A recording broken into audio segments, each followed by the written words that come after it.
I've walked among the shadows, you wiped my tears away. And I felt the pain of heartbreak, and I've seen the brighter days. And I've prayed prayers to heaven. Hi guys, this is Rachel. Welcome to the Bravery vlogs. Today, actually, it's not a Bravery vlog. We're going to be discussing and just kind of recapping what happened at December Beauty Brunch. A lot of people were asking me for notes, asking me for details, and so I decided just to record the message. If you would like to know more details, I would recommend to read the book of Ruth. It's only 4 chapters, and it's basically the story of a young woman who was married, lost her husband, and was left with her mother-in-law, who also lost her husband. And she clung to that friendship, clung to her mother-in-law, and through all of her obedience and her sacrifice, she was able to get to a place where she was able to bring honor back to her family, back to her mother-in-law and her family. And through this bloodline, this woman was able to carry on a good name, and King David came out of this bloodline, as did Jesus Christ, the Messiah. So it's kind of cool, just to know that that is the backdrop of the story. There's a lot of little details, but I recommend read Ruth chapters 1 through 4. It's a very short book, and that way you can just kind of get a little bit more idea about it. But basically, that's it. And so what you're going to see next is just basically the message that I feel like God called me to share that day. And it was basically with the title of Why Me? Why me? And so I hope you enjoy. I am really blessed by some of the details of this story, just because it kind of speaks, number one, to like Christ being our kinsman redeemer, but as well as Christ, just how we are to kind of connect on another level of sisterhood. And so, what I really was pressed to discuss was when it comes surrounding the idea of why me. Um, I don't know, like, I was doing a little research, and turns out that women are 2 times more likely to suffer from depression. And if you ever read, I believe it's in Proverbs, I can find the exact quote and put it down. In Proverbs, it says basically that anxiety causes depression, and a good word brings joy to the soul, something along those lines. But a lot of times, what I think is we know psychologically that there's a distinct connection between anxiety and depression. Anxiety disorders, including things like stress, including things like worry, and just like overthinking things, and a lot of things. We know what anxiety is, and I think sometimes we overlook it. But the reality is, we get used to functioning in a certain space of anxiousness, and we think it's normal.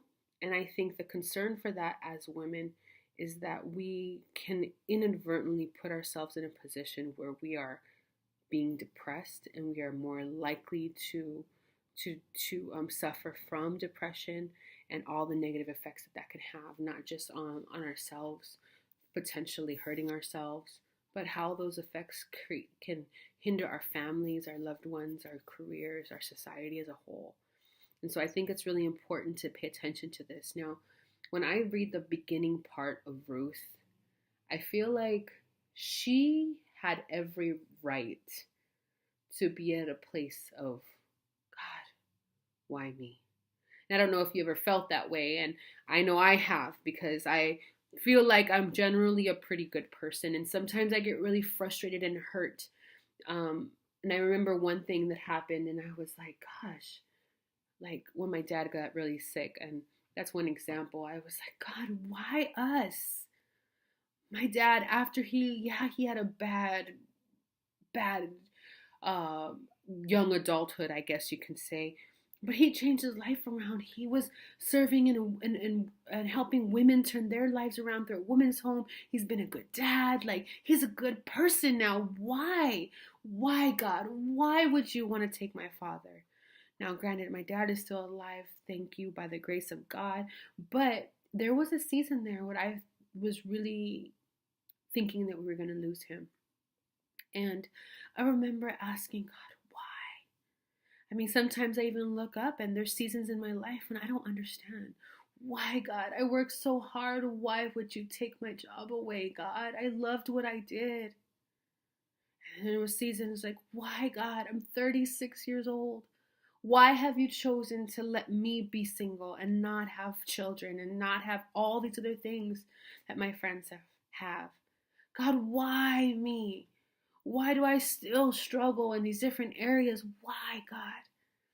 And I know that that is something that is definitely a reality for a lot of people. And I know that there are things that are not even close to like as easy as mine, the things that are way harder that you guys deal with, whether it's like, God, why me? Why did I get cancer? Why did I get cheated on?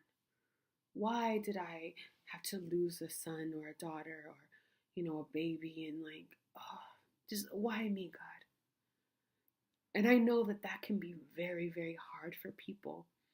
And it's in those seasons that I think it's very difficult to sometimes pull ourselves out of it. And so when I look at that, I just what I loved about the book of Ruth and if we go to chapter 1 and in verse 16, I'm going to read 15 through 17. Chapter 1, verses 15 through 17. I'm reading out of the New Revised Standard Version. She said, this is Naomi talking to Ruth. See, your sister-in-law has gone back to her people and to her gods. Return after your sister-in-law. But Ruth said, do not press me to leave you or to turn my back from following you. Where you go, I will go. Where you lodge, I will lodge. Your people shall be my people, and your God my God. Where you die, I will die. There will I be buried. May the Lord do thus and so to me, as more as well, if even death parts me from you. What I learned from this and what God was revealing to me is twofold. First off, Naomi and Ruth were in the middle of probably the hardest time in their life. We read it really quickly, like, oh, they were married or they lost their husbands. Oh, and it kind of just moves on quick. But I want to see that like they were like Ruth was kind of like married for at least 10 years. So I want you to imagine having a husband for that many years and then losing him. Your brother-in-law being lost and his father being lost. And dealing with the kind of sorrow that those women were dealing with. It's not just an average, regular, normal sorrow. It even says that they wept, they cried, they were hurting. But what I love about what happened in this season is that Ruth clung to her mother-in-law. She clung, and I was really pressed to really think about the importance of us as women clinging to one another in seasons of distress and despair. Too often our society has us busy rushing, going around and, oh, well, they'll have to figure that out, or I know somebody will call them. Like sometimes when something's pressing on your heart, it's your responsibility to cling to one another.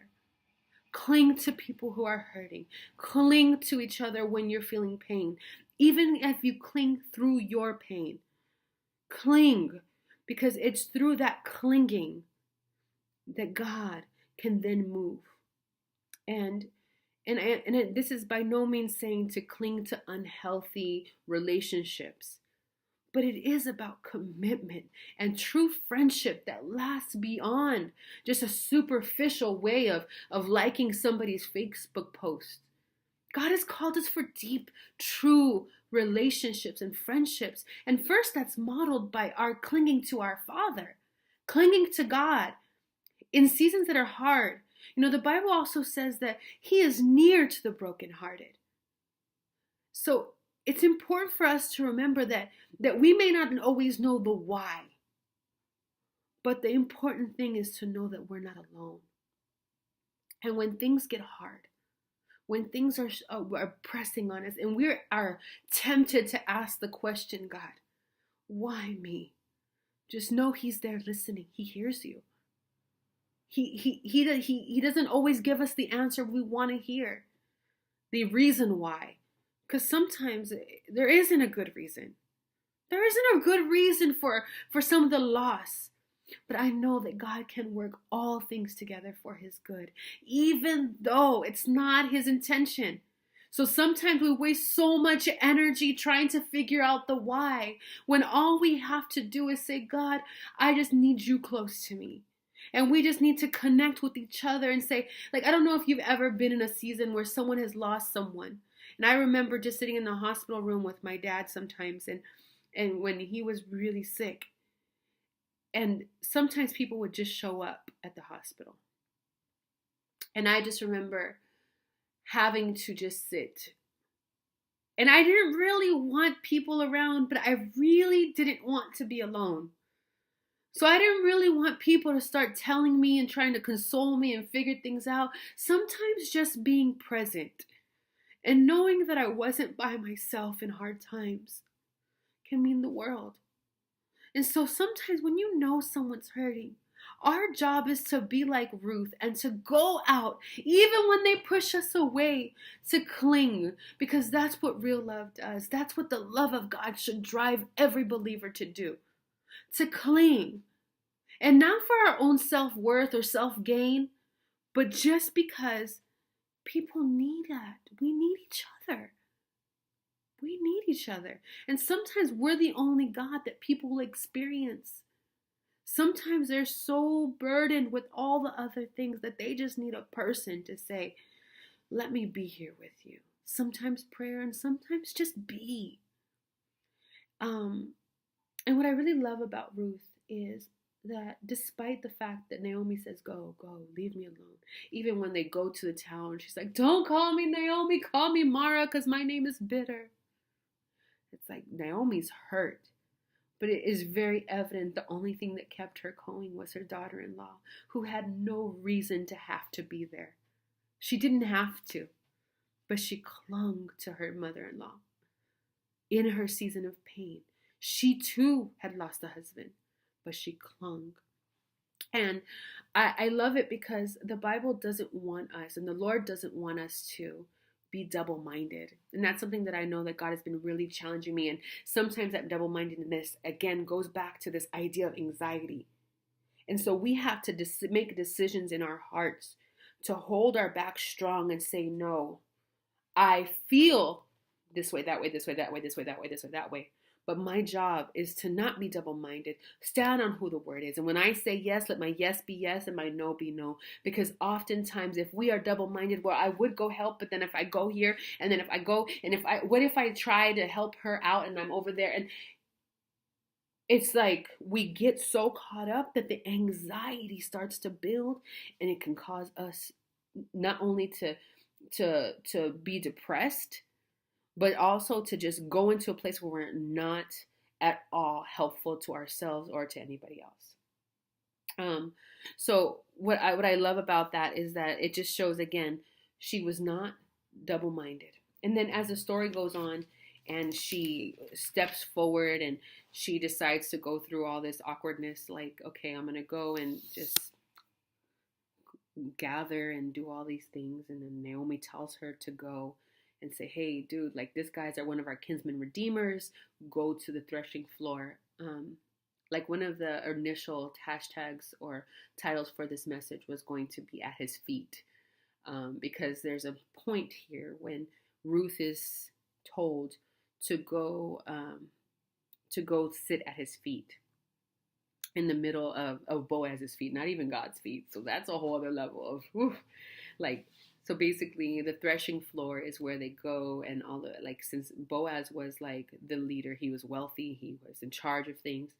Many times the owner would go into the threshing floor. It's basically where, like, he would personally manage all of the important things of harvest season in there. Now, I'm not a theologian in the sense of going on the details, but basically he said, like, it's kind of like the man in charge says, this is an important task, I'm going to be sleeping. So he sleeps there with the stuff all night.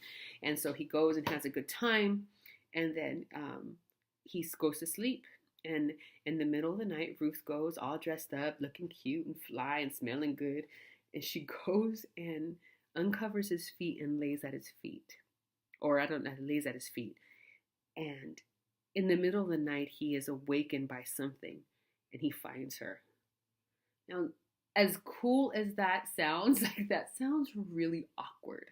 That sounds embarrassing. That sounds difficult. And when I think about that part of it, I was like, dang, Ruth was down. Like a lot of times people are like, oh, I'm waiting for my Boaz. Like, no, homie, like Ruth didn't wait for Boaz. Like she went on the obedience of her mother-in-law and she was sensitive to the spirit. It was very clear here. And she did it with integrity. And we can talk a little bit about that. But she went outside of the norm and laid down at his feet in the middle of the night. And when he woke up, it's like, and finds a woman at his feet. He's like, who are you? And basically she then goes, it goes into, I believe in chapter 3. In chapter 3, he says, she says, I am Ruth, verse 9. I am Ruth, your servant. Spread your cloak over your servant, for you are next of kin. And maybe that was normal, but that sounds weird. Basically, she's like, goes in there, and when he announces that, he's like, who are you? She's like, can you just cover me? You're next of kin. And I'm asking you, basically, will you marry me and take care of me? I'm like, wow. And his response is beautiful. He says, may you be blessed by the Lord, my daughter. This instance of your loyalty is better than the first. And this is referring to the loyalty that she had, because when she first got favor from him for gleaning in his harvest fields, it was basically her name had gone before her. People in the community knew that she had done this clinging and stuck by her mother-in-law. And it was like, it seemed like it had gone unnoticed, but it was like an awesome thing because he noticed, and the right people will notice. And then he says, you have not gone after young men, whether poor or rich. And now, my daughter, do not be afraid. I will do for you all that you ask. For all the assembly of my people know that you are a worthy woman. And I believe that it's because Ruth clung to what she knew was right. It's not always something that she had. Like, we have the right to do a lot of things. Right. Like, oh, you have the right to feel sad. You have the right to ask, why me? You have the right to complain. But she didn't do what she had the right to do. She did what she thought was right and what she knew was right in her heart. And I love that because that then turned the why me, God, into why have I found so much favor? Why me? Why me? Why do I now have this favor that I didn't have before? Like it was amazing because of her obedience and because of her clinging and because of her doing what was right in her heart and sticking to the Father, sticking to Naomi. What happened was her why me? God, it's not fair. That could have been there. That season of why me that I'm sure happened in her heart at some point. But she didn't allow it to take a foothold. Turned into, why me, God? Why have I earned such favor? Why? What did I do to say that not only you're going to let me glean, but they're supposed to leave extra sheaves out for me so I can glean more? And why would you give me all of this favor? Why would you go out of your way to say, yes, I'll take you? And there was an honor about her name because of her clinging, because of her obedience. And this just really spoke to me because then what's really, really cool about this is that not only did this cause her to her situation to turn around from being what could have been a pity party, but because of her single-mindedness, but her commitment, her clinging to what was right, she then experienced favor. Favor. Not only, like, what's crazy to me is that after a second marriage, right? After a second marriage, she's able to walk into a place where she is able to bring now joy to her mother-in-law. When at the end of the chapter and at the end of the book in chapter 4, when she gives birth to a son after she marries Boaz, it's funny because Ruth doesn't get a whole lot of praise. It just says Ruth, who has been better to you than all of her sons, has brought Naomi joy. And oftentimes I think that we get all discombobulated. We get distracted and we start to think that us being kind and doing all the things we're supposed to do is for us. But oftentimes I will say is that our task is to be there for others and to uplift others, and I pray that the desires of your heart will be not just to cling so that you can get through the day, but cling so that you can see the joy and the victory in other people, that you can empower and uplift other people, because God has called us to be people who can stand the gap for others, modeled after his intercession, that we would intercede, that we would stand in the gap for those who are hurting. God has not called us to live in our own little picnic, pretty life, picture perfect life where the sun is shining and all of this and nothing will ever happen to us. No, God has called us to warfare. And not in a way to make us feel bad, but to stand. And there's different ways that we do that. It's clinging, it's holding on, it's praying, it's meeting a need, it's doing what God has called you to do. And I love it because what I'm learning is the humility in these women. Because it took some bravery. But it took the first step of humility, of bravery, is being humble and being willing to be obedient. Being obedient, say, yes, mother-in-law, I'm going to go here. Yes, mother-in-law, I'll go here. Yes, and just trusting on that word. And I just pray that if you are going through a season that is challenging, that is trying, that says, you know what, I don't know why I'm here. I don't understand why I'm going through this. What did I do to deserve this kind of pain? I pray that you would be stirred in your heart to say, who can I cling to? Who can I help make stronger? Maybe there's someone who's going through something a little harder. Because Naomi, man, she not only lost her husband, but she lost her sons. And if Ruth would have left her, who would she have had left? And there are people out there dying, lost without the Lord. They're lost without friends. And we take friends for granted because in high school, it sounds like it's just a high school problem. And a lot of women, we like to stay divided because girls, they just cause more tension and more stress, and girls are dramatic. But the reality is, that's all a lie of the enemy. We are called to have these kinds of clinging, sticky, uncomfortably strong relationships with other women. Because oftentimes men don't understand the pain that we go through. They're not the ones having the same anxiety that we're having, that is kind of like this anxiousness that causes depression. And I think a big part of it is, as women, we feel on another level. We experience the world emotionally on a different level. Men are definitely have their own strengths, but we as women, like a man will never know what it feels like for a child to kick inside of them. I haven't. And I don't think that makes me less of a woman, but I just think that that characteristic uniquely connects to us as people, as women, on a different level. I just think that's a big part of what the Beauty Brunch is about. It's about connecting and building lasting connections and being willing to cling and just know that even though our promises aren't immediate, sometimes we don't see it right away, and it rushes through scripture a little bit because this whole book is only 4 chapters long.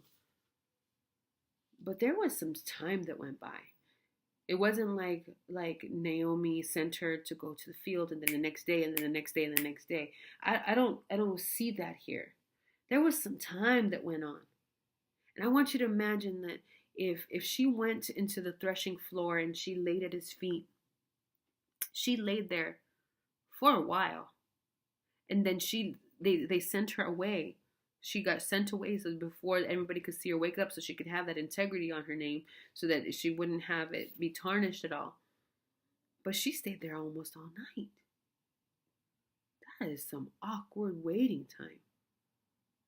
10 years of a relationship and then losing it, and then harvesting all the days of travel to get from Moab to Naomi's home. Like, that's time. We read it quickly in a 4-chapter book, but just know that if you're in a season that feels delayed, that feels frustrating, it feels like it's going and going and going, and you can't see the end.